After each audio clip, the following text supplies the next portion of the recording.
Really happy to welcome to the stage the Texas Southern Tigers back in the first four out of the SWAC. A reminder for those individuals looking to ask questions to our student athletes, if you could please just raise your hand, we'll find you a microphone and then state your name, your affiliation, and then if you could, just please direct your question to the student athlete you're looking for an answer from. Individuals online joining us via Zoom, we ask that you use the hand feature if you're wanting to ask a question, and we'll be able to find you.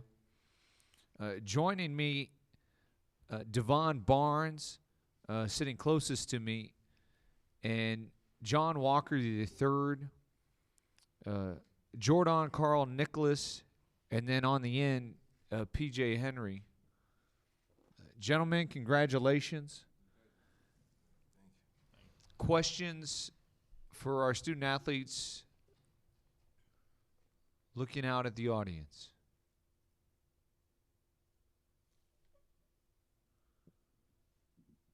In the middle. I'm Mike LaPresti, NCAA.com. This is for any of you. What did that Arizona State game mean to this team as far as the confidence and the fact you were able to win that game? Devon, if you'd like to start. I feel like it was a great win for us because, with a magnitude of a team like that, Arizona State, it was a good game, good win. We played as a team, and we fought hard.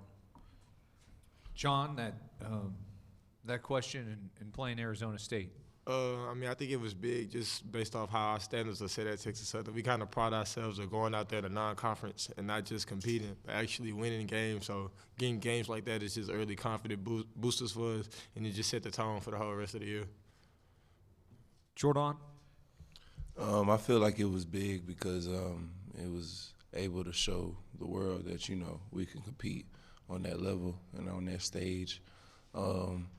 And it was big for the HBCU community because, we don't get a lot of those games at the crib like that. So us being able to have a Power Five come to the crib and win and, that early in the year, I feel like that was pretty big for us in the community. And PJ?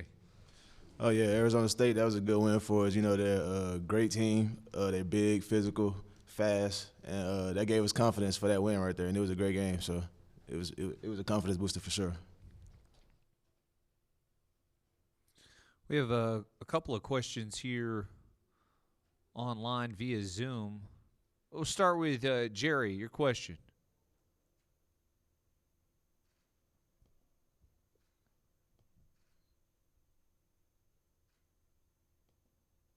Jerry, go ahead, your question to our student athletes.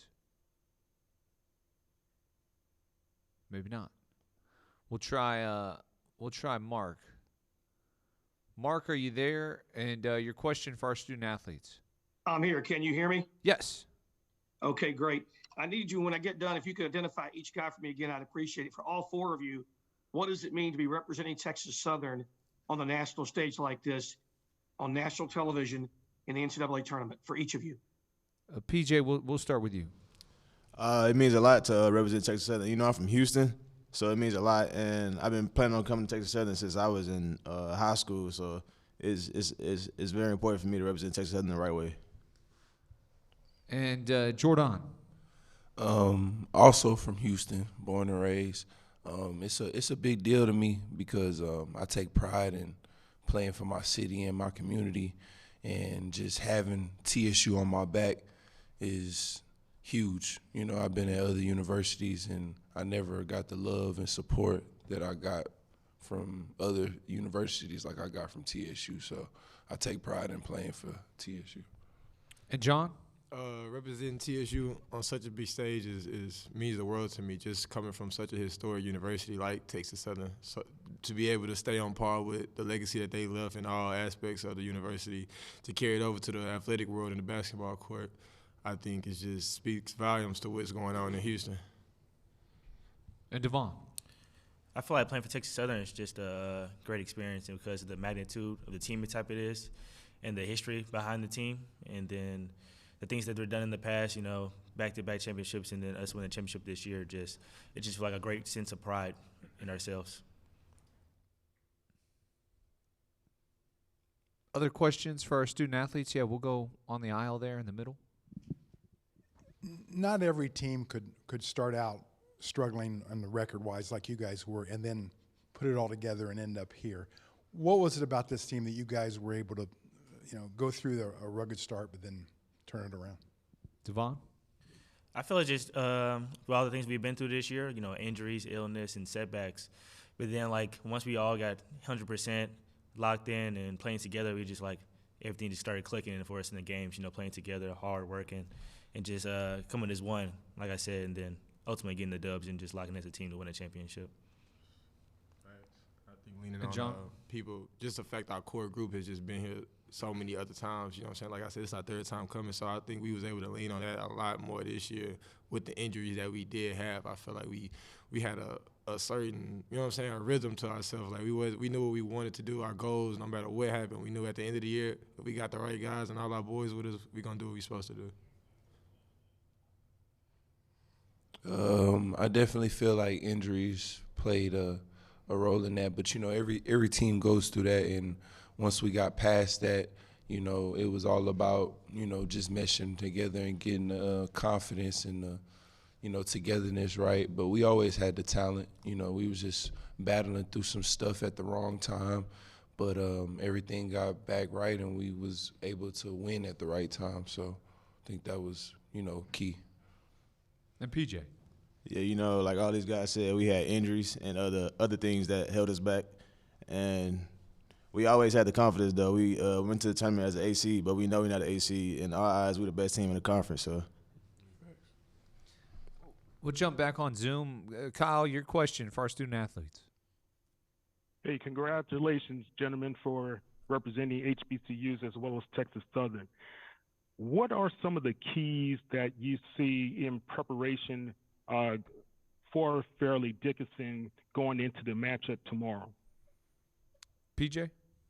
yeah, we watch film on them. We see that they press the whole game, so we feel like we'll be ready for that. That should be easy buckets for us, and they do other things good too, but we should be ready for them. Jordan? I feel like if we play our basketball, things will work out in our favor. They keep the ball moving. Like PJ said, they press the whole game. But, coming from the SWAC is definitely it's something we have seen before. So, we're just going to take it like we take every other game, one game at a time, and, handle our business. John? I think games like this, for sure, I could be thankful for our non-conference schedule, just because I feel like the team that we play they're a little more radical than what we used to. Like, they kind of play a kind of freer style of offense, so it's not, the SWAC is more greedy, bang, bang, bang. These kind of like some West Coast Golden State Warriors type vibe. They never stop moving. They get the shots up. They play at a good, fast pace, and they try to get the game up and down. So I feel like it's kind of juxtaposed as the plan in the SWAC, where it's more grinding it out every second. So I think it'll be a good clash and just a good basketball for fans to watch, honestly. And Devon? Yes, the team, they move a lot, like they said. Press, they're very active on the offensive end and defensive end. They like to get a lot of turnovers, so we just got to keep watching film, prepare for that, and just realize that we've been there before, like Carl said, and it's nothing new to us, and just execute our offense. Let's go to the front row here. Oh, wait, sorry, we got a microphone for you. There you go. This is for J. Carl and Walker 3. Third trip here. Does this trip mean more than the other two? I'm definitely gonna say this is the best one. And not because of I could say, oh, I played the most this year. It has nothing to do with that. It's just last year me and Walk talked about leaving. What I'm saying? We're very close. We both were entertaining going pro or going to another school, and we really sat down and really looked back at what we'd done already, and we wanted to make history. We wanted to do something that ain't been done before in Texas Southern history, and something that haven't been done since the 80s in SWAC history. So it was very big for us to come back, and now that we've done what we came back to do, it's nothing sweeter. Like, a lot of people haven't done what we did, and just to be able to do it in, 3 years in a row, it's a blessing. So I definitely think this is the best one, just because this is my last one, and I don't get no more after this. So, yeah, this is definitely the best one for me. John? Definitely, if you look at it historically, it's by far the sweetest one. Just the feat that we did, is definitely the most sweetest from the numbers wise. But experience wise, I'm honestly more interested to see what we do as we go forward. Because, like I say, we come to the First Four every year. We win it. We do our deal. But I'm more interested to see how further we can go this year. So you ask me that question at the end of the year, I'm gonna have a different answer, I feel like. Jump back on Zoom. Mark, a question. Yeah, can you hear me okay? Yeah. For each of you guys, what would it mean to win and get out of the play-in, win this game, and move on to the NCAA tournament? What would that mean, each of you? John, you want to start? Yeah, like I said, that would mean the world to us and the university, the city. We all know that feeling. Like I say, we done it the past 2 years, so we all know that feeling. And we can't wait to feel that again, honestly, and hopefully go even deeper. And PJ, answering that question. Yeah, it mean a lot to win this play-in game and hopefully play Purdue. So we could probably possibly get an upset, see where we go from there. Jordan? It's huge because I feel like we got the ball rolling in the right direction right now. So we are playing our best basketball, but we have been here before. So like I said, we're gonna take it one game at a time, and then once we get on from this one, we're gonna be getting ready for Purdue, and like PJ said, trying to get an upset. Devon? Well, it will mean a lot to the city of Houston and the community of Third Ward and Houston, Texas, and just the magnitude it would be to play Purdue, and hopefully, like PJ and Carl said, get an upset. But like Carl said, we're taking it one game at a time and just worrying about this game coming up. Looking back to Zoom, Kyle, do you have another question for our student athletes? Yes. How do you guys feel? Because when I was with you at the watch party, you seem to have a lot of confidence, and from the dialogue today, it seemed like that confidence hasn't waned. Is that due to what Coach Jones has instilled into you guys as well as the staff? Devon? Yes, for sure. Coach Jones, he motivates us a lot, pushes us, and he puts his ultimate amount of faith in all of us as players, and just gives us the confidence to go out there and play our game and play freely and just make shots, play defense, energize, and just get going ourselves as a team as well. Yeah, absolutely. I think that gives us confidence. Coach Jones does a terrific job letting us know, no matter, even after a loss, like y'all them dudes, like y'all some dudes. And also just growing up, like I say, with these three being from Houston, they been confident. So I'm sure they, no matter what, they always think they the best players on the floor. I know that for a fact. Jordan? Yes, a big part goes to Coach Jones, just because first he put this group together that we've all been together for rather 2 to 3 years or 4 years, but kind of like Walk said, I've been knowing Walk since junior high. I've been knowing PJ, for the same amount of time, and I have all the and D to speak for this. Like, I have all the confidence in the world in my teammates and my guys. So I know who I'm going to war with at the end of the day, and I'll battle up and suit up with these guys any day. So I have the most confidence in that, and just the potential that we have when we're playing our best basketball. PJ? Yeah, like Walking, Carl said, it started with the players, though. We all got confidence in each other. We all been playing with each other for a long time, but it also started with Coach Jones, too. Coach Jones, he tells us every day in practice and after games that we don't do. So it started with Coach Jones, though. He gives us the confidence and let us know who we are.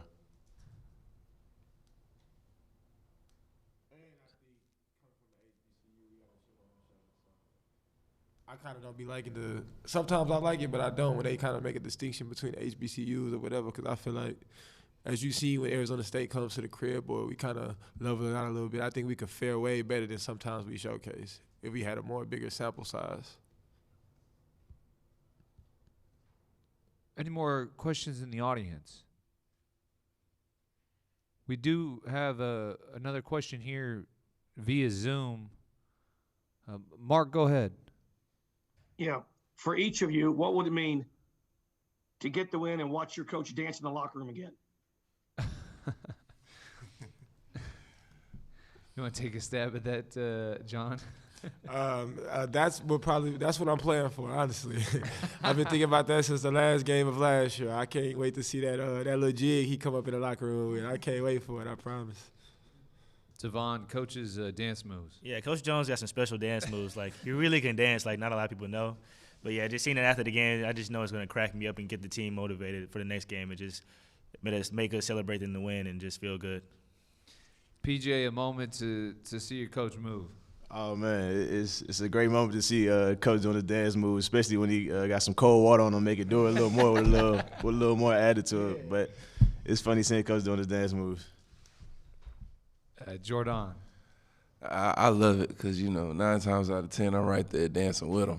But, I love to see Coach happy because, when he's happy, that means, everybody else is happy and we did what we were supposed to do. So always looking forward to seeing him dance and celebrate and stuff because, that means we right there behind him doing the same thing.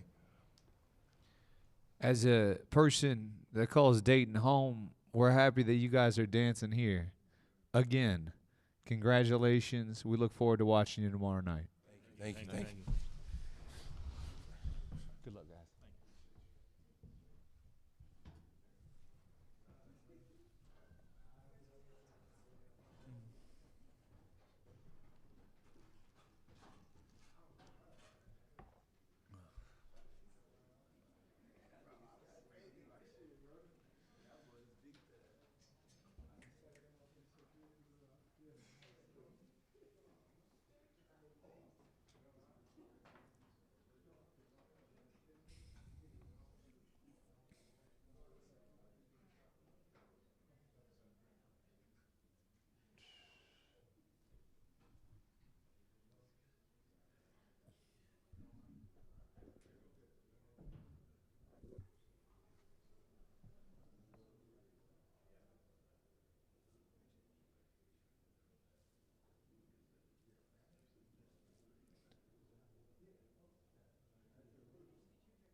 Yeah.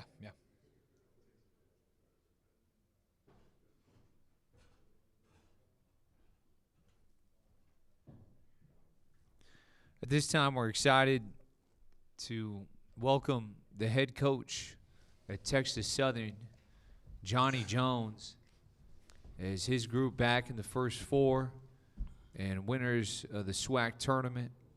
Coach, before we get to questions, just an overview of your team's season and what they were able to accomplish and being back here in Dayton. First off, I can say we're so excited to have an opportunity to be back here in Dayton and playing in the First Four. Certainly took the long route to get here, but I think because of the type schedule that we played early on, we played 5 teams that are in this field in terms of the NCAA tournament. 2 of them and Houston and Kansas are number one seeds, and we're fortunate enough to play an Arizona State team that we were able to beat there at home. And but that was when our team was fresh, and unfortunately went through a series of injuries and illness, and had some setbacks. But at the end of the day, I thought it benefited our team because of a group of young guys who traditionally wouldn't have had an opportunity to play. Got a great deal of experience, and because of that, come conference tournament time, it was valuable for us because we needed those guys in some key moments, and they were able to come through for us, and that's one of the reasons that we sit here today, because the full complement of guys that we had on our team executing at a high level at the end of the day to put us in this position. Questions for Coach? We'll start in the middle on the aisle. Mike LaPresta, NCAA.com. It's a fact of life with your schedule that every year you're going to play a lot of tough teams, and almost all of them are going to be on the road early. How challenging, demanding, what does a team have to go through that every year, and what does a coach have to go through that? Well, one, experience, and a lot of times we've dealt in terms of guys transfers or grad transfer guys, the junior college guys, and this year we had a mixture, one because of we had several freshmen who sit last year as redshirt guys. But you have to have a balance, and I think it's important in terms of the approach when you plan those games that you plan them to get better, to challenge your team, because the guys do want to play against the other Power 5 teams and the top teams out there in the country to see how they measure up against them. But I think it's a coach's duty to make sure the right approach is taken in terms of your challenge and getting better. And over the years, we've been fortunate enough to have wins against several of the Power 5 schools out there, some ranked teams as much as Florida last year, playing at their place after starting off 0-7. But our guys never got down. Their mission was to continue to get better each day, and the mission is to continue to improve. And if you can continue to get better, and we've done it over the years, we've knocked off Baylor, Texas A&M, and Oregon and those teams, but our mission's always to continue to play to get better, so at the end of the year that we could be sitting in a position like this. And it's certainly been beneficial to us, and has helped us over the last 3 years. Another question? Go ahead. The series with the Pac-12 this year, you got some home games, the conference did, and you won them. What did that mean to the conference as a whole? What did it mean to you and your program? Well, certainly have to thank from our conference office Dr. Charles McClellan, who had an opportunity because of his relationship with their conference to have them to get into that type of relationship and play a home-and-home schedule, something that we wouldn't have been able to do. It just wouldn't have happened, and it's something that's actually unheard of. But to have those teams like an Arizona State to come to our place and to our gym like that, it created a certain atmosphere and excitement for our guys, and we're fortunate enough to come away with the victory. And we've always gone out there and played in their arena, but to have a team of that magnitude, a Power 5 school, come and play in our venue, I think says a lot. But this certainly doesn't happen without our conference office in the vision of Dr. McClellan. Let's jump on Zoom. We have a question from Mark. Go ahead. Johnny, congratulations. How are you? Thanks, Mark. And yourself? Pretty good. So if y'all could not unmute me, because I have a follow-up question I'd like to ask. Johnny, your players are motivated by one factor of a couple things. Obviously, they want to win. They also know if they win, you'll dance for them in the locker room, and they want to see you dance in the locker room, that you dance better than people think. What do you think about that? Well, I tell you, when I'm in a dancing mood, means some good things have happened. And so it's always exciting to go in there, and I'm really thrilled. And I've been very fortunate that they've been able to put me in certain situations to make me want to dance. And I'm hopeful that that can continue, hopefully throughout these next few weeks or so. We'll stay on Zoom. Kyle, your question. Hey, Coach, congratulations again. Look, on Saturday, you told me you hadn't seen a lot of tape on Fairleigh Dickinson, but from your preparation since then, what are some of the keys that you think the team has to rely on and do well in order to come out with the win? Certainly, you're going to have to defend. They certainly have a little bit different style than we're playing against, and in terms of offensively what they run, and you got to be committed to defending that end of the floor for either the duration of the shot clock, and you have to make some quick decisions in terms of how you're going to defend on the offensive end. You got to take care of the basketball, and that's something that we're familiar with.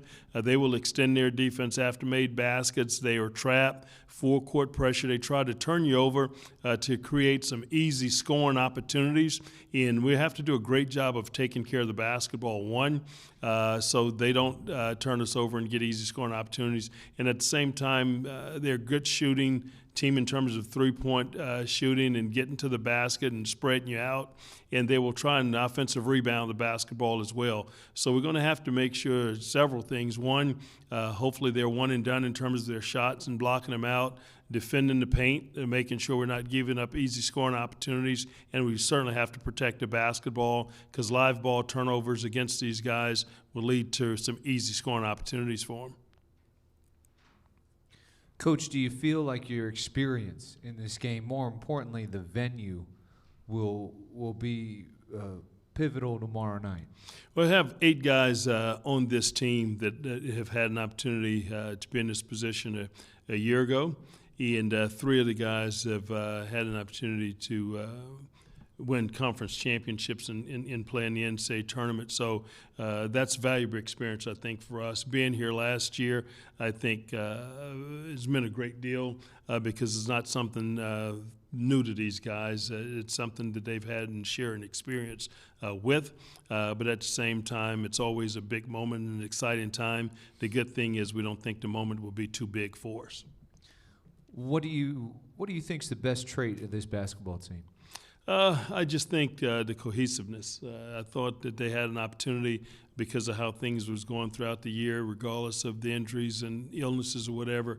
They had a chance to splinter, but when you don't do that, you don't go your separate ways and you wind up sticking together, I think it just speaks volume of the vision and the closeness of these guys, and they know what it takes to win. And I think that's an extremely strong trait for these guys to be as close-knit as they are in a family unit.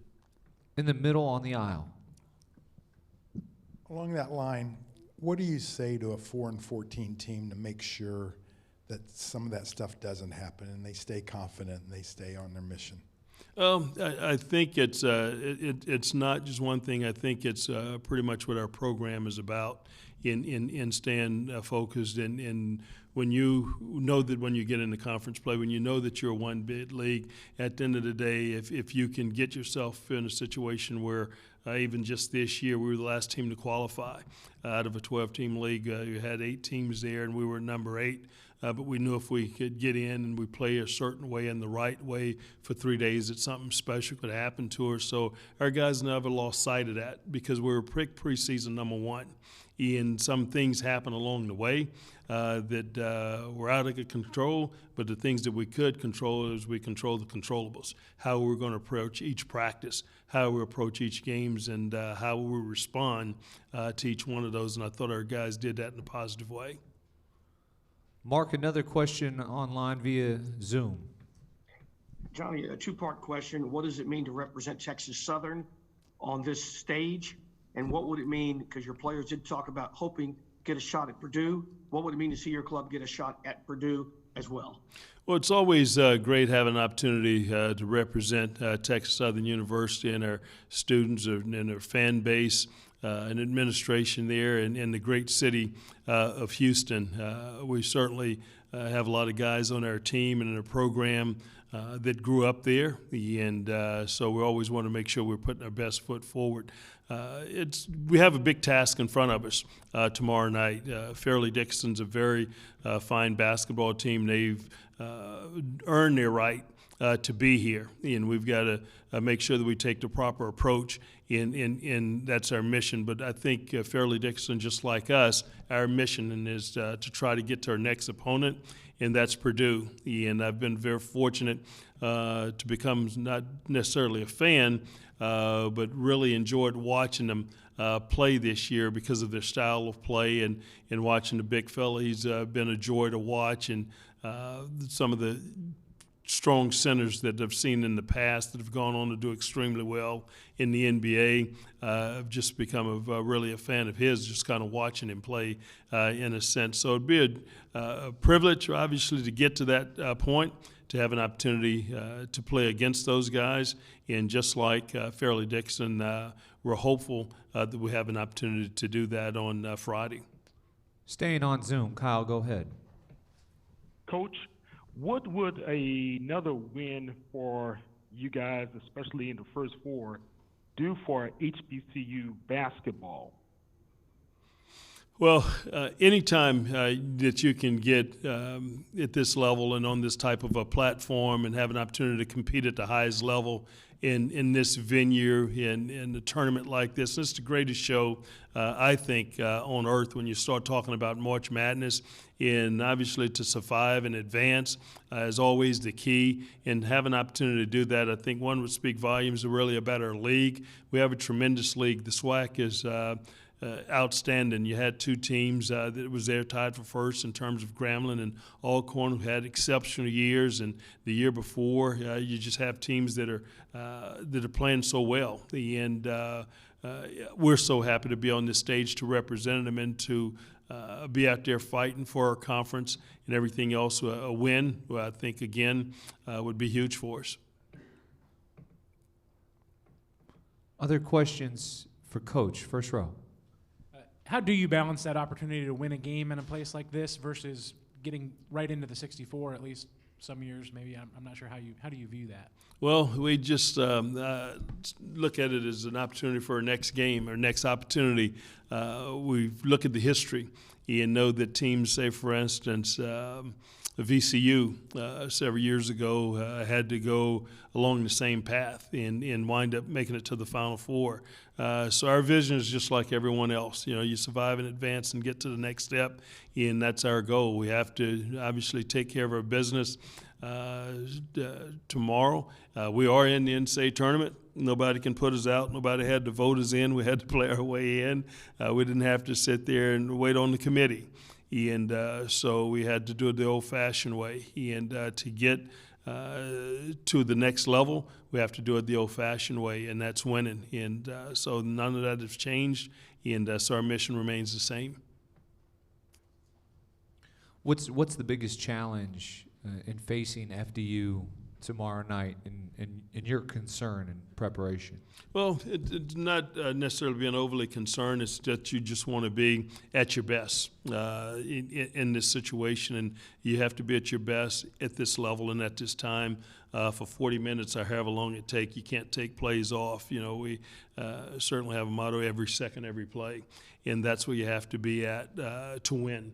And these guys that we're playing against, because of how they do their things offensively, how patient they are and how quick, and the ability to score, and then being able to take care of the basketball. You have to be at your best in sharing it and moving it and getting it to the right spots and being poised under their pressure and not panic. And so if we can do those things, you know, I think we have a chance to have a great day tomorrow.